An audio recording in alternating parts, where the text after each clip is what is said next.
So good, so good, so good. New spring arrivals are at Nordstrom Rack stores now. Get ready to save big with up to 60% off Rag & Bone, Marc Jacobs, Free People, and more. How did I not know Rack has Adidas? Because there's always something new. Join the Nordy Club to unlock exclusive discounts, shop new arrivals first, and more. Plus, buy online and pick up at your favorite Rack store for free. Great brands, great prices. That's why you Rack.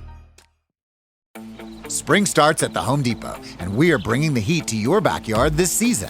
Fire up the flavor with our wide variety of grills for under $300, like the Next Grill 4-burner gas grill that's perfect for hosting your spring cookout. Then set the scene and turn your outdoor space into the go-to spot with patio sets for every budget. Bring it this season with grills that deliver flavor and patios that set the vibe from the Home Depot. Start your spring with low prices guaranteed at the Home Depot.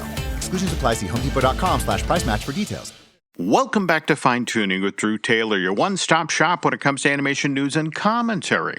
I'm entertainment writer Jim Hill, and Mr. Taylor, whose writings on the industry you can regularly read over on The Wrap, and his musings on the Mission Impossible movies you can still listen to on Light the Fuse, the official Mission Impossible podcast. He and I are recording this week's show on Monday, March 30th, 2026, which is the week that Super Mario Brothers Galaxy movie opens in theaters, and you're going to get to see that tonight, right? Yes, I am. So we'll have to wait until next week for the commentary. But, a lot of people got to fly out to Japan for the junket, Jim. I didn't get called. I'm stuck back here, so I'll be seeing it at the Grove tonight. But, yeah, we'll talk all about it next week, I'm sure. Okay, and just so folks know, the world premiere for that was held in Kyoto, actually on the 28th this past weekend. Look, given that the original Super Mario Brothers movie made $1.3 billion worldwide back in 2026, hopes are pretty high that the sequel does just as well. It might even surpass that. Is that what you're hearing, Drew? Yeah, I mean, we'll talk about the box office, but yeah, I think everybody's going to be running into it. A giant brick wall called Super Mario Galaxy movie this week. But yeah, the expectations are high for sure. No, and in fact, what's been talked about, I guess, is the biggest opening weekend of the year to date. And I want to remind folks that yes, Fire and Ash, which, by the way, is still out in 175 theaters around the country right now, has earned $1.4 billion to date. But given that opened on December 19th, that's counted as a 2025 film, right? Correct. Okay. Correct. From a Hollywood bookkeeping point of view. And all right, look, folks, I know that there's a military operation going on in the Middle East right now. Likewise, financial uncertainty, which, again, you would think would potentially dampen ticket sales, but actually, Drew, the opposite is true, right? In troubled times,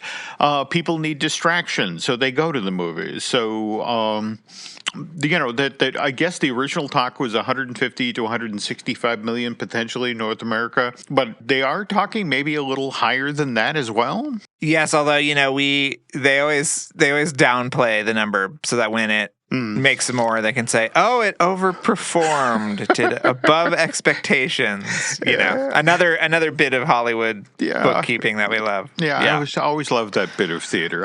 We are startled, surprised. So, mind you, Universal is doing everything it possibly can to raise awareness of the soon-to-be-released animated feature. I mean, for example, the original Super Mario Brothers movie aired in primetime at NBC. In fact, weekend previous, on Saturday, March 21st, as a one-time-only special broadcast event. And that thing was loaded up with all sorts of promo pieces for Super Mario Brothers Galaxy. Likewise, there's all sorts of stuff going on at the two stateside Universal parks.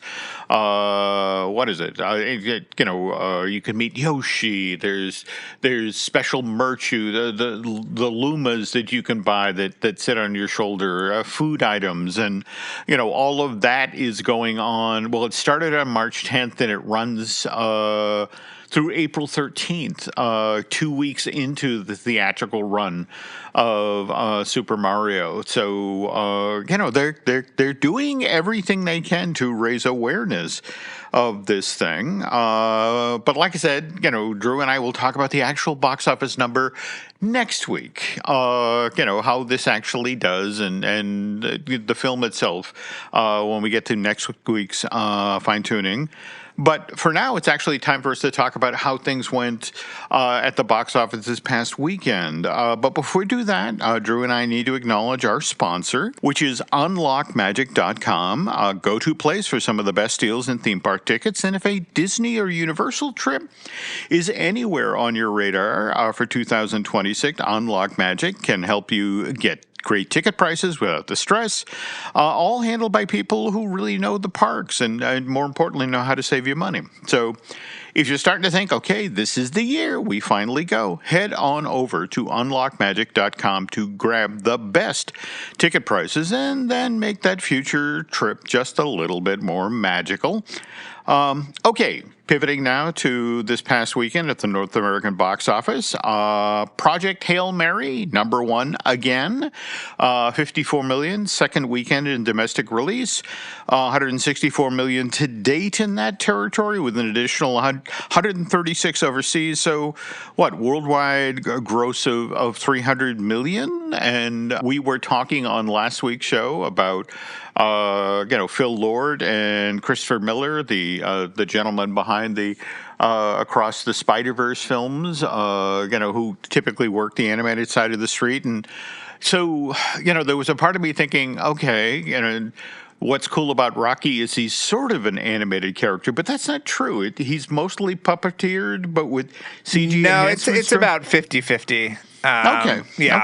I think that was sort of the goal when they set out, and they met that goal because a lot of times, the puppet work will be replaced more fully with CG, but this one has a really nice mixture of both practical and computer animation by the lovely folks at Framestore. So yeah, it's a beautiful combination. And then all of the space and ship work was done by ILM. So just an amazing collaboration across mediums and disciplines for this movie. Pretty amazing. So yeah. Very cool. Now, speaking of well-done films, Pixar's Hopper, number 2 at the North American box office this past weekend. 12.2 in domestic ticket sales, 138 million in that territory to date, with an additional 59 million overseas. So interesting. Box office total to date for Hoppers is 297, and weirdly will catch up with the 300 million that Project Hail Mary has already done sometime later this week. I gotta say, Drew, I wish that this Daniel Chung film had a little more time alone at the box office before, as you mentioned, the brick wall that will be Super Mario Brothers Galaxy movie arrived.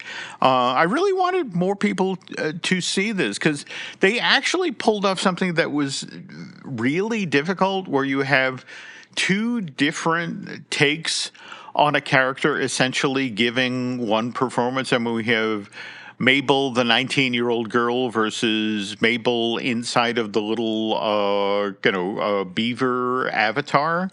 But at the same time, if you look back over Pixar, they've leaned into this conceit quite a bit.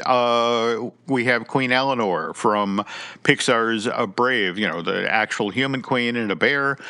We have Joe Gardner from Pixar's Soul from 2020, where human jazz musician versus ephemeral soul. We have Luca and Alberta, not to mention Luca's parents, from Pixar's Luca from 2021, where human form but also sea monster form, and then Mei Lee from Pixar's Turning Red in 2022.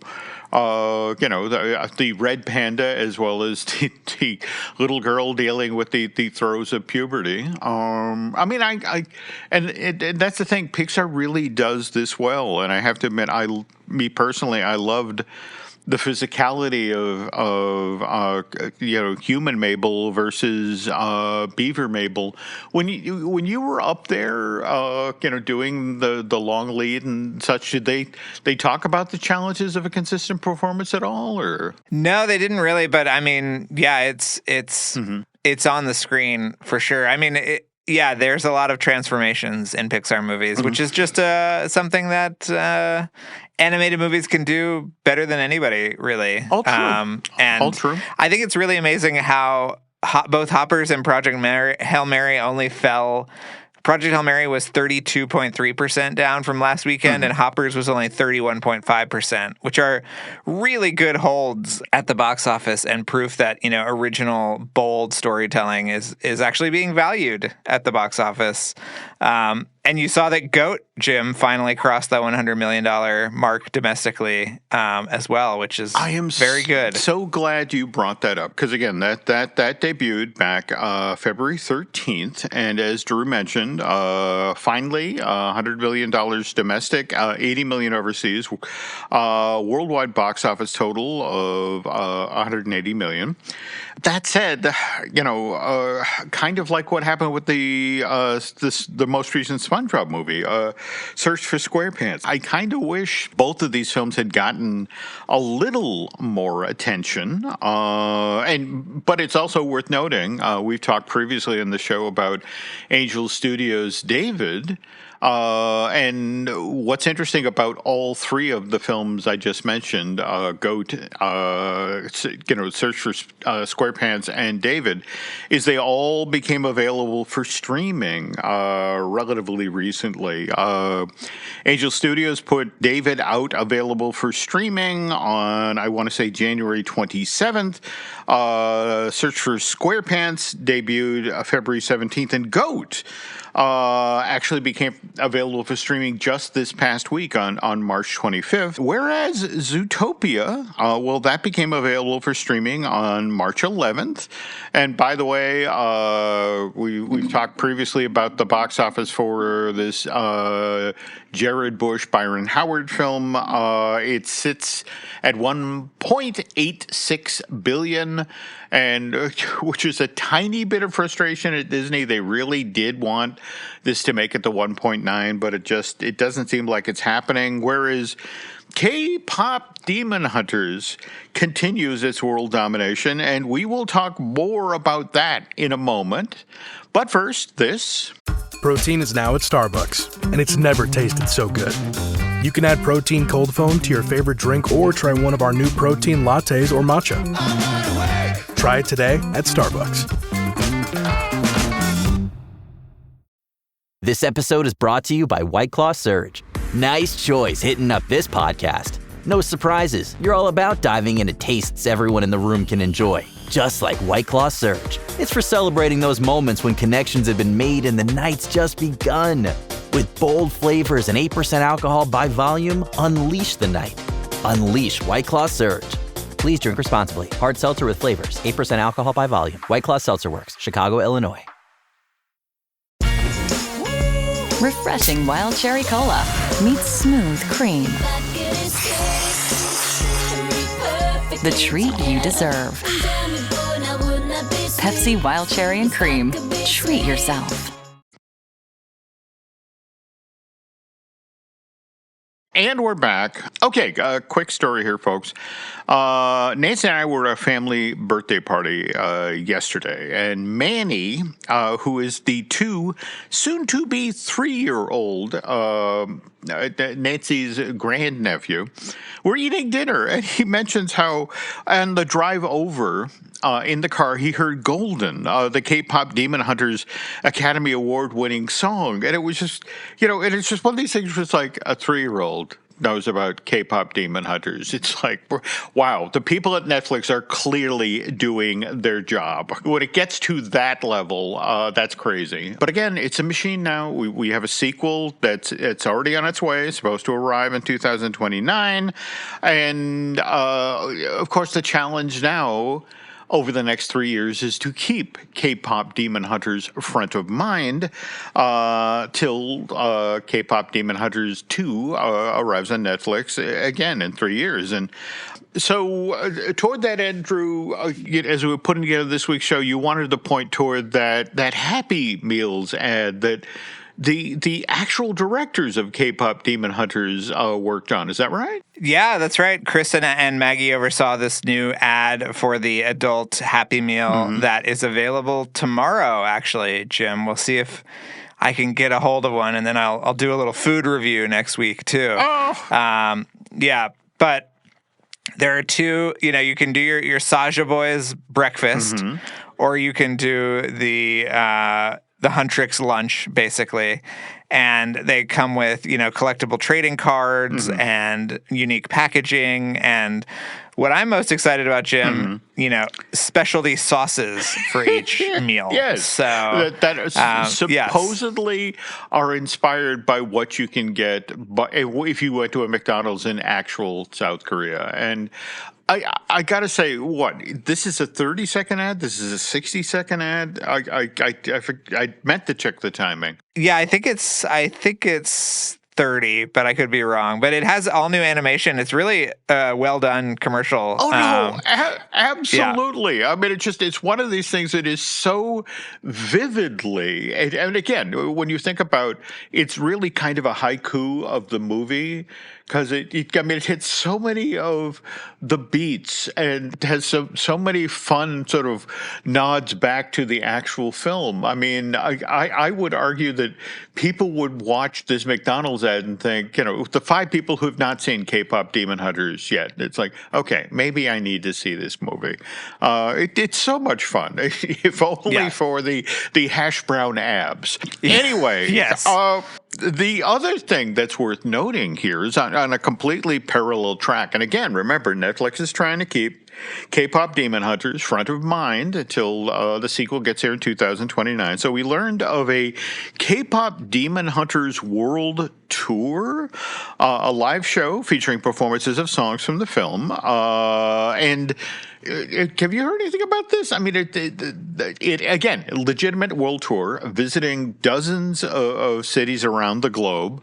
And I guess the conversations that Netflix is having right now is they won't talk with anybody, or they're not going to any city that doesn't have either 10,000 to 20,000 seat arena.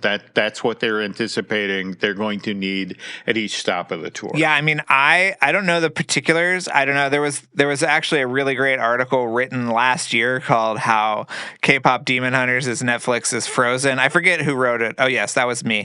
And I actually talked about how a live show is a very serious component of the brand extension that is going forward with this property. So, yeah, I mean, I'm just waiting to hear the particulars. I haven't heard anything yet, but I'm very excited about it. I mean, this is perfect, right? It's like, I just wonder if there's going to be new songs written, or what the particulars are in terms of who's involved. I'm just very curious what it's going to be like. And by the way, for those of you who, again, trying to, keep your interest in K-Pop Demon Hunters alive, I want to remind folks that that book, The Art of K-Pop Demon Hunters, which available through Gallery Nucleus, right? Yes. Nothing says rush job like we got to print this out by the only people that can actually print it. That said, folks, still worth seeking out. Does a wonderful job of laying out, how they arrived at the look of the film and stylization. Definitely chase down a copy. And speaking of a film that had wonderful stylization, Puss in Boots: The Last Wish from 2022, which deservedly got nominated for an Academy Award. I mean, think about it, Drew. It at that point, we were 5 films into the then 20-year-old Shrek franchise. I mean, the 4 Shrek films and the original Puss in Boots from 2011. So, It was so startling to have a film that looked that good and had such an interesting story this far into a franchise, The Lost Wish, and that was thanks to, well, director Joel Crawford, but Manuel Mercado, he also directed or story? What? Januel was co-director and head of story, I believe. Yeah. Okay, because exactly. Great looking film. A wonderful look. If you haven't seen it yet, folks, circle back around on that thing. And we just got the trailer for their next project, Forgotten Island. And and Drew, you were lucky enough to get to interview them last week, out ahead of the release of the trailer. What did you think? Yeah, I thought it looked amazing. I mean, we were also shown a sizzle and a little behind the scenes reel, and also a complete scene. Mm-hmm. And since the trailer came out, they announced that it's going to actually premiere at CinemaCon in April, and the movie doesn't come out until September. So you know that they're feeling good about it. Wow. Yeah. So we headed to Vegas now, or? I mean, it's very tempting at this point. Okay. We'll see. But yeah, I mean, I thought it looked amazing. And, Januel and Joel have been besties since they started working on Kung Fu Panda 2. Mm-hmm. And, there's just a lot of things about this movie that are very unique. It's set in the 90s. Mm-hmm. It's got this really unique art style again, which you come to expect. Mm-hmm. But I've also heard that, it's got some edge. It's, kind of, they're calling it a hard PG, which I think is very interesting. And it's inspired by movies, like The Hangover or Superbad, just as much as it is any kind of animated movie that they're drawing on. So, yeah, I'm very, very excited. Again, Jim, another original animated movie in the marketplace. We love that. Mm-hmm. So, yeah, can't wait. Well, absolutely cannot wait. And forgive me, maybe I'm going to bridge too far with the connections here, but thinking about, the response to, a female empowerment story like K-Pop Demon Hunters, which again had a very distinctive look. I kind of hope that Forgotten Island gets to ride a little bit on the coattails there. But again, I was the idiot who said that, based on how well Zootopia 2 was doing at the box office, that GOAT would explode. And that didn't happen, I think, the way anybody anticipated. So, well, I mean, is it realistic to say that K-Pop Demon Hunters came out in June of 2025? I don't know if there'll actually be any coattails to ride come September of this year when Forgotten Island, DreamWorks puts it out into theaters. Any thoughts there? Or I mean, I think that it will still be kind of boosted by the goodwill of Puss in Boots, Mm-hmm. and the fact that these guys have made that, as well as the Croods, the New Age, kind of stepping in and taking over projects that maybe had reached a lull, let's say, Jim. But I think that they're just, two of the best filmmakers we have, and I'm so excited about this. And the fact that it's actually rooted in Filipino culture is really interesting. Yes, I love that aspect of it. Can't wait. All right. Conversely, though, folks, I mean, a good trailer will excite folks, whereas it's been interesting to watch the online reaction to the trailer for the live-action Moana this past week. I've never quite seen this much discussion of a wig, in quite some time. What's your take on it, Drew? Yeah, I mean, I love that the wig discussion.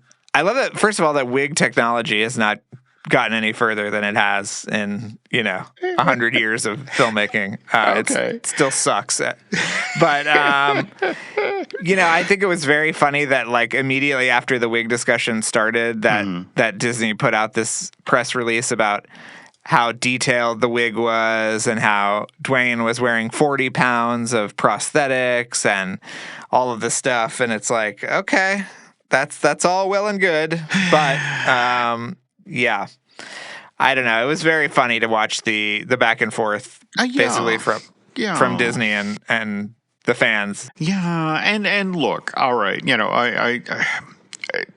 casting Dwayne Johnson as Maui in the live-action version of Moana. I mean, look, we just had Gerald Butler come back as Stoic the Vast in the How to Train Your Dragon live action. And in fact, that seemed to work so well. They invited Kate Blanchett to come back to play Valka, Stoic's long missing bride in How to Train Your Dragon 2, the live action. Though again, I think Drew and I are both pulling for her to be what she was supposed to be in the original sequel, the villain. By the way. Kind of intriguing about the live action How to Train Your Dragon 2.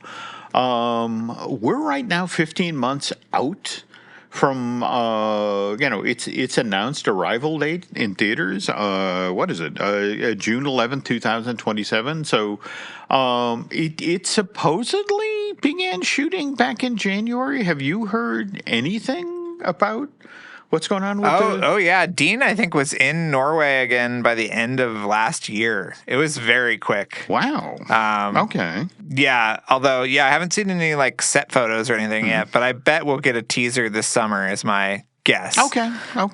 Whether that's attached to the Odyssey or perhaps the new Minions movie that's coming out this summer. But, yeah, I think we'll be seeing something sooner rather than later is my guess. And especially with CinemaCon around the corner, there might be something that comes out of that as well. No, that you're not wrong. Okay, so pivoting back to Moana, again, live action that arrives in theaters July 10th of this year, and the third animated film in this series, reportedly in the works. I want to say it was February that I guess we finally got sort of semi-official confirmation on that, which isn't necessarily a surprise. I mean, Moana 2 made $1 billion worldwide when it went out into theaters November of 2024, so it was kind of a gimme that 3 was coming. Also, remember, when, those of us who went to the D23 Expo back in 2022, we saw the artwork for the reimagining of Dino Land USA. And you remember this, Drew, that there was a Moana boat ride along with a Kakamora spinner. And this was when Zootopia was going to replace Dinosaur the Ride.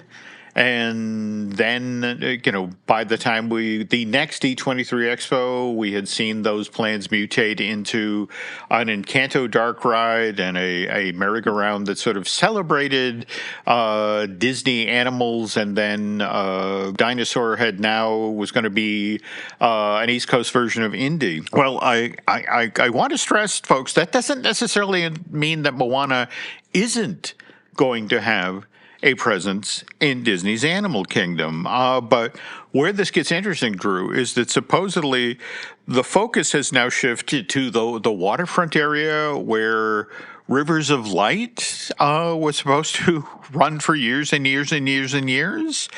And that supposedly now there's a nighttime Moana show being prepped. In fact, supposedly the water drones that they've been showing off for the new Lagoon show at Disney's Adventure World, that officially opened this week, right? The rebranding? Yeah. A lot of people are there right now to, suckle the corporate, whatever. I think actually Jared Bush is there right now because of the Frozen attraction, as well as Trent Corey and Jennifer Lee, the directors of Frozen 3.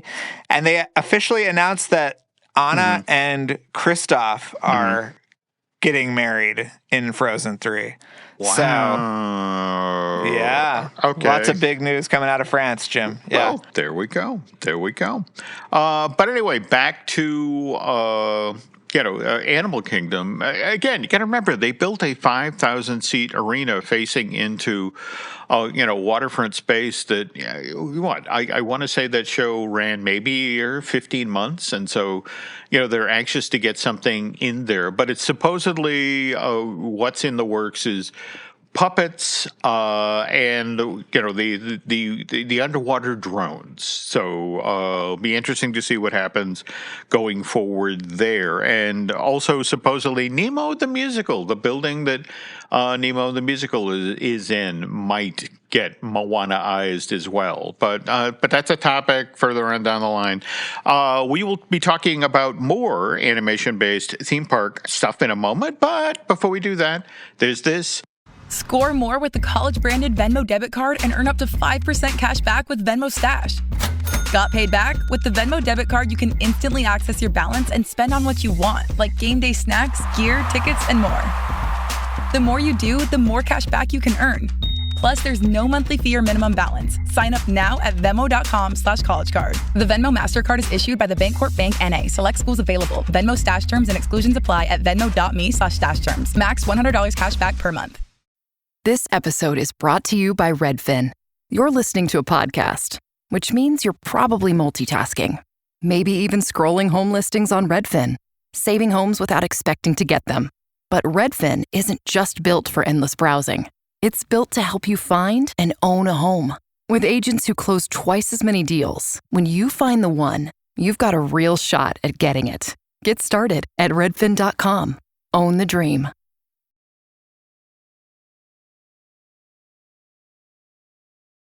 And we're back. Okay, before we get to more theme park related news, Drew dug up some great animation related stuff. So we were talking so much about Super Mario Brothers, the Galaxy movie at the top of the show. I forgot to mention the what we learned just about Glenn Powell and the character he's voicing in that Illuminations film. Do you want to explain, Drew? Yeah, well, I mean, they put out a poster one day, and this is actually while I was on the lot, Jim, for the D23 kind of Legends announcement the other day. Mm-hmm. And they put out a poster, and the poster was of Star Fox, a.k.a. Fox McCloud, a.k.a., one of the defining video games of my generation. And so he's in the movie. So then they announced that, and then the next day, Glenn Powell on his social media put up a video that sort of announced him as voicing Scott McCloud, which I like the idea that Miyamoto was just like, get the guy from Top Gun to voice the pilot, star pilot, and then it happened. So, yeah, all right. Very, very good. Yeah, yeah. That's a nice Venn diagram. Okay, yes, I like that. On the other hand, a bit of sad news, particularly for those of us who are visual effects fans. The Pixamondo kind of news. How did you hear about this? Yeah, I mean, I heard about it on social media, and then I saw it on a bunch of the sites. But yeah, Pixamondo, which is a very cool independent visual effects studio that was then bought by Sony, I believe in 2022, and did all sorts of amazing work on, Game of Thrones and all these kind of big, high-profile projects, and now they have announced that they are shutting down, that Sony is actually shutting it down in 2026. They acquired it in 2022. And yeah, I mean, they did visual effects for basically all of the recent Star Trek projects, beginning with Star Trek Into Darkness and things like Picard and Strange New Worlds. And yeah, it's a real bummer.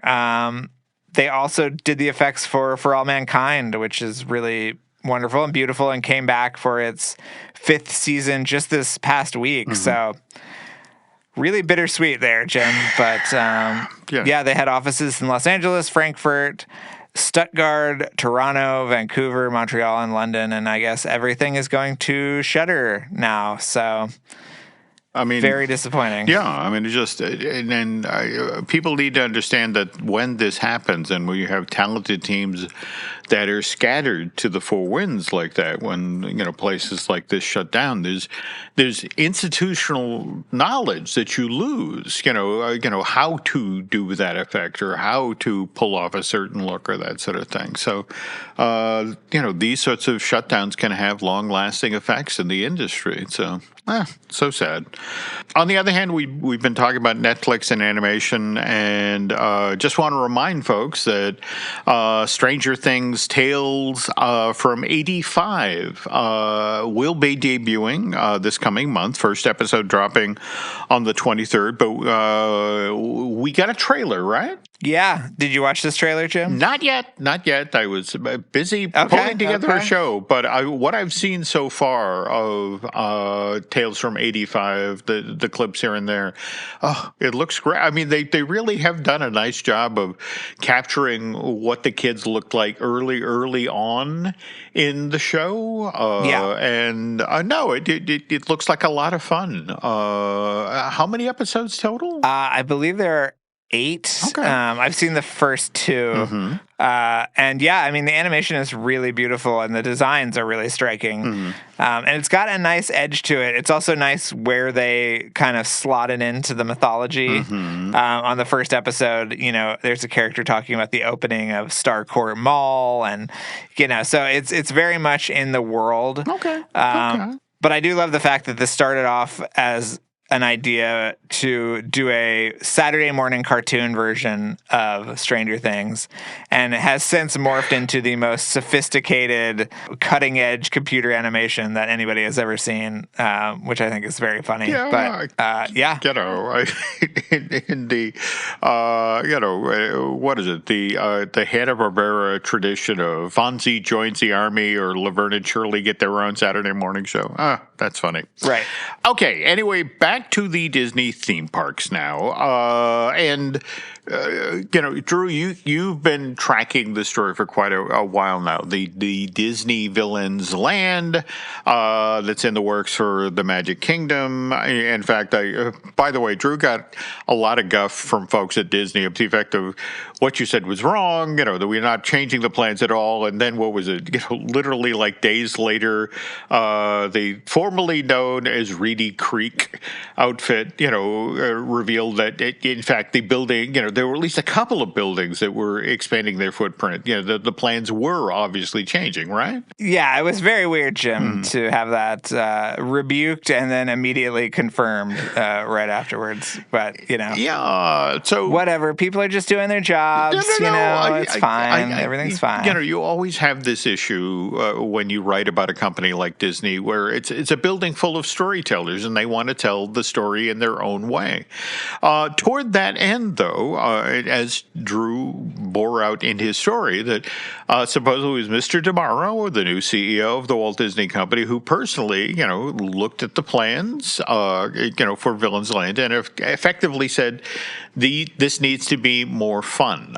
In fact, I think what was it? The comparison, he wanted it to be more like the Isle of Berk at Epic Universe as opposed to less like Dark Universe, more like Isle of Berk. Mm-hmm. So yeah.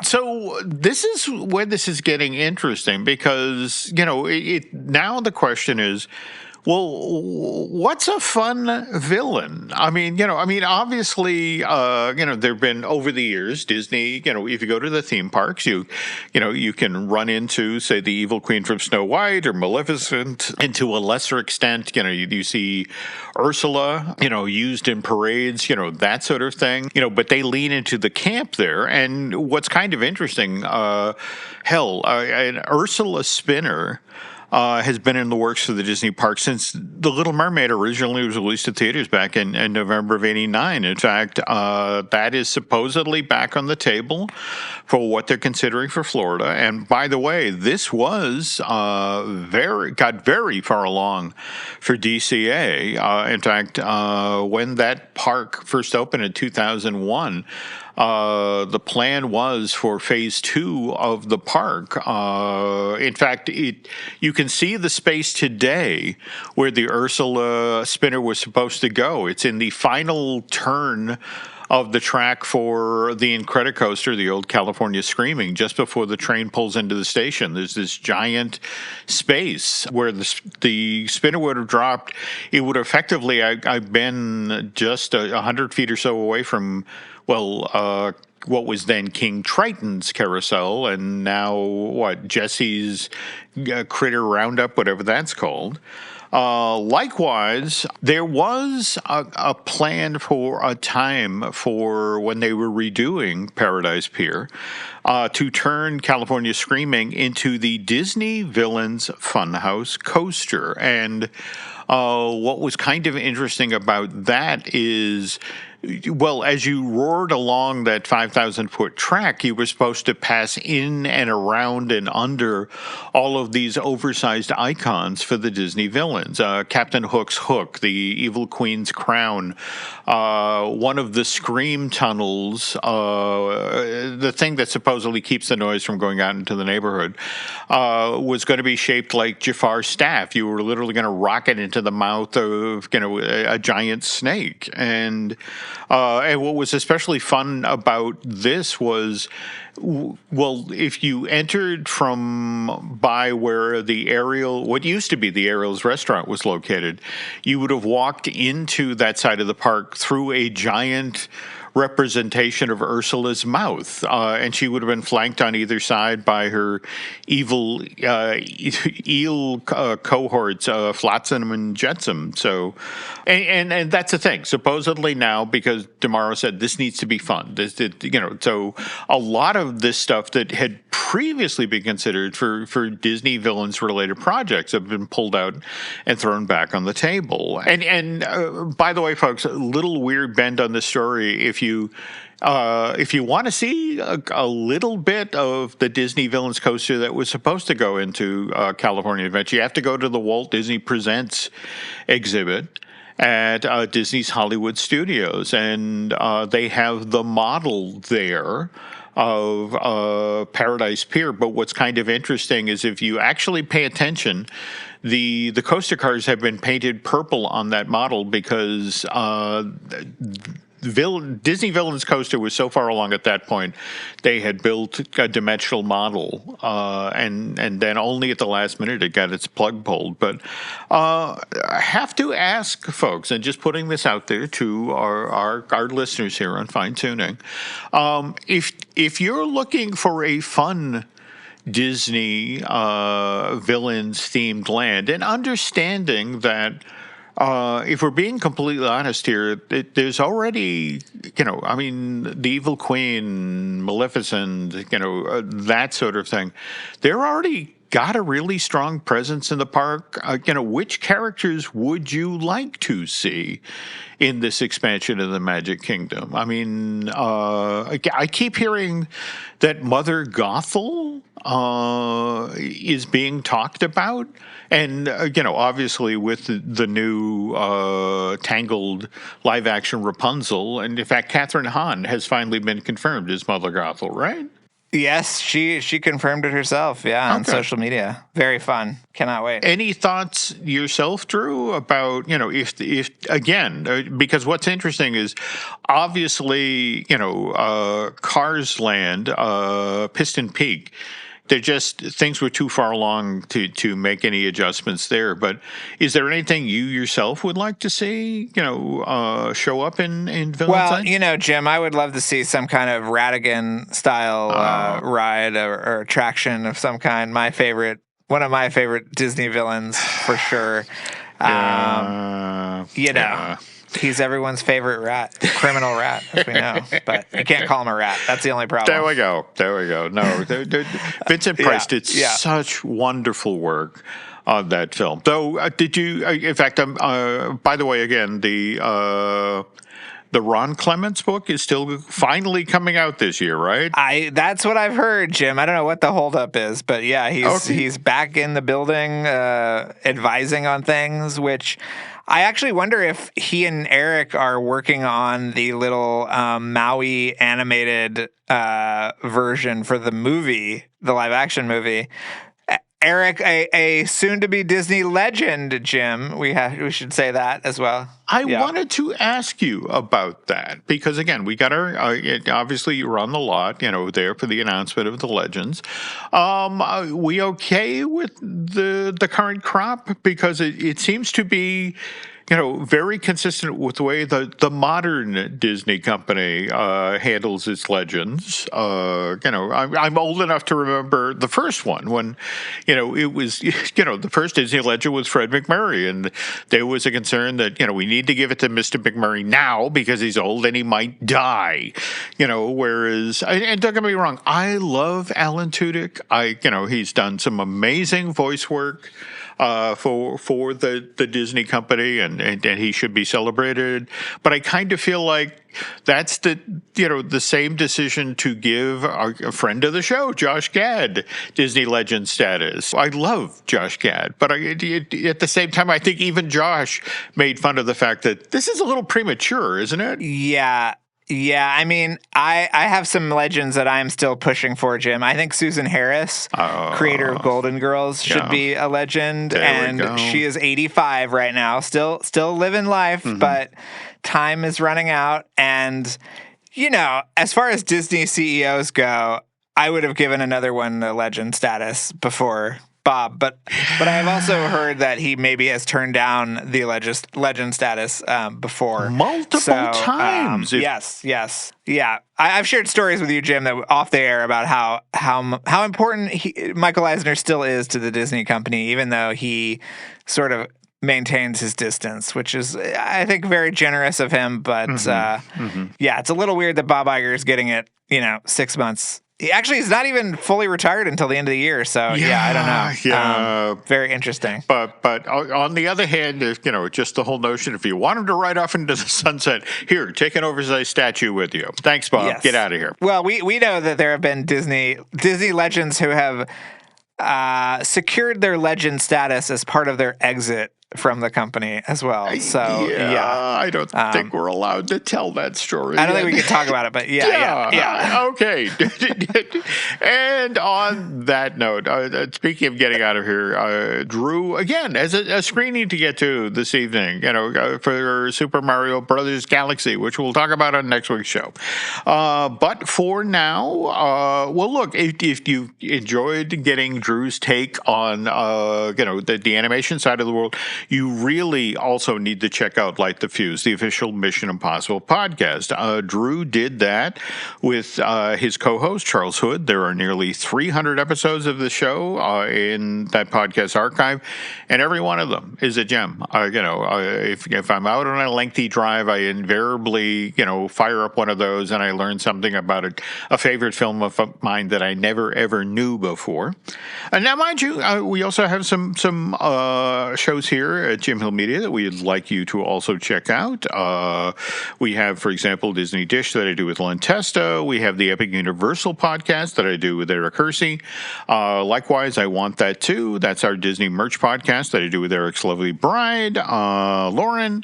And also, there's Disney Unpacked, our Patreon project. Len and veteran Imagineer Jim Schul recently did some walkarounds of, the Magic Kingdom in Florida, likewise Disney's Animal Kingdom, and then on the heels of that, on the hottest goddamn day of the year, Mr. Schul and I were at Disneyland this month, checking out the new stuff at that theme park. So, and more to the point, we've got shows coming up. That was the same day there was a medical emergency at the park, and I had to text both Jims and say, "Are you both alive?" Yes. We were alive but sweaty. Anyway, and we also have shows for Patreon coming up about the Disney icons, Cinderella Castle, Spaceship Earth, and the like. Likewise, Small World. Anyway, close up shop today. Want to thank Eric Hersey and David Gray for the great job they do when it comes to editing and producing this podcast. Also, have a quick favor to ask folks: if you get head on over to Apple Podcasts and rate and review, well, not just this show, Fine Tuning, but also give Light the Fuse a little love. Let's see. Beyond that, always want to remind folks that Drew is out in the community, moderating panels, taking part in signings and that sort of thing. Anything coming up where people can come and see you out in LA, Drew? Or oh God, not that I know of, but as soon as. Well, I do such a terrible job of alerting people on social media, but so if anything comes up, Jim, I'll probably talk about it after the fact here. But okay, yeah, okay. Well, I fight the good fight, folks. All right, but again, if perhaps you do think to put this stuff out on social media, where might they find information about these panels, these signings? Drew Tailored, like a tailored shirt on Twitter and Instagram. And yeah, Jim, people need to pre-order The Art of Wildwood by me, coming out later this year. I just want to plug that again. I'll make, again, worth it just for the cover, folks. Holy cow. That thing looks amazing. Absolutely. All right. On the other hand, social media-wise for me, you can find me on X and Instagram as Jim Hill Media, and then over on Facebook is Jim Hill Media News. And with that, that's going to do it for this week's edition of Fine Tuning. On behalf of Mr. Taylor, want to thank you for listening, and we will be back soon.